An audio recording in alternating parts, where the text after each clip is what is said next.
Hi, it's Tally, and today I'm going to show you how quick and easy it is to void a transaction in Bravo. Note, this is a same-day solution. Transactions cannot be voided after the store has been reopened the following day.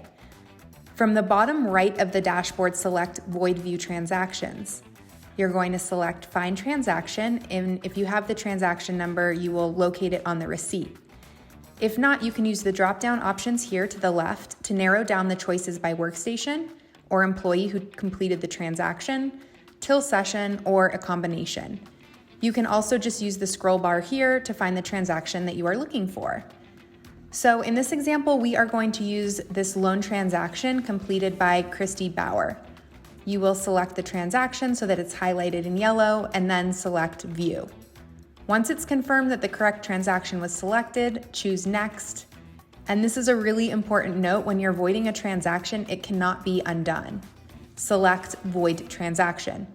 An exception box will appear because voiding a transaction does require a manager approval, and you'll enter the appropriate credentials and select Approve. A confirmation window will appear informing you that the transaction will be voided when Save is selected. Click OK to close out the window and then click Save.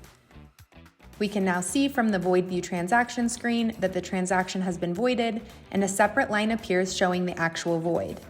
That's it. If you have any additional questions, give us a call at 888-407-6287. Thanks and have a great day.